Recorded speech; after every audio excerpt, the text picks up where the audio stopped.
শুধু যে অবক্ষয় আমরা দেখতে পাই, এখনো আমরা সকলেই চাই আমার ঘরে যখন সন্তান জন্ম নেবে সেই সন্তানটি যেন ছেলে হয়। আজ কিন্তু আমরা মহিলা সন্তানের, মেয়ে সন্তানের, কন্যা সন্তানের জন্য ভুগছি। আমাদের এই সমাজে কিন্তু কন্যা সন্তানের ঘাটতি দেখা দিচ্ছে। নারী পুরুষ দুজনের ভারসাম্য যদি না থাকে তাহলে কিন্তু এই সমাজকে আগামী দিনে এগিয়ে নিয়ে যাওয়া মনে হয় না সম্ভব হবে বলে। এই পরিপ্রেক্ষিতে সুবোধ সরকারের ময়ূরপঙ্খী মেয়ে হলে কি নাম রাখতে, কি নাম রাখতাম? ময়ূরপঙ্খী।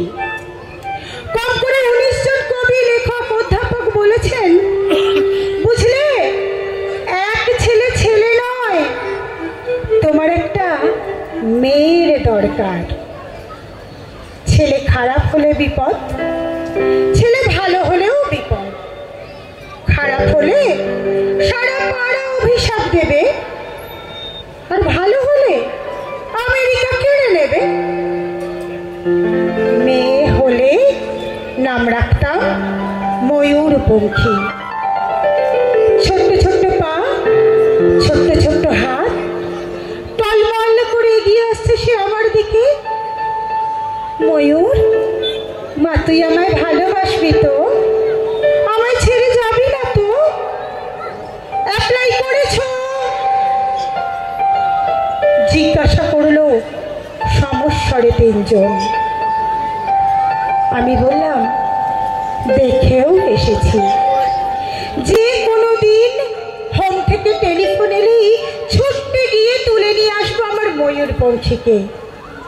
সে তার 4 বছরের দাদা রণবাবুর সঙ্গে কাদা হয়ে ঘুমিয়ে থাকবে। অ্যাপ্লাই করেছ? ছোট্ট দুটো শব্দ, দুটো ধ্বনি, এত তীক্ষ্ণ কখনো লাগেনি। রাত্রে ঘুমের মধ্যে বহু দূর থেকে প্রতিধ্বনি এসে জিজ্ঞেস করলো অ্যাপ্লাই করেছ? শিয়ালদা, চৌরঙ্গি, হাওড়া, কালীঘাট, শোভাবাজার, ফুটপাত থেকে ছোট্ট ছোট্ট কচি হাত, হাজার হাজার হাত উঠে এলো ঘুমের ভিতর।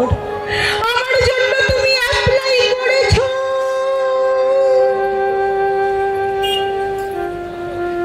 বাকি রাত উঠে বসে থাকি।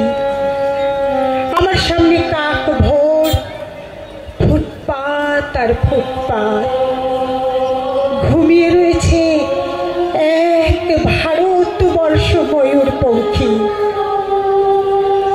আমরা কি পারি না হোম থেকে, রাস্তা থেকে, ফুটপাত থেকে একটা করে ময়ূরপঙ্খী ঘরে তুলে আনতে? পারি নাকি?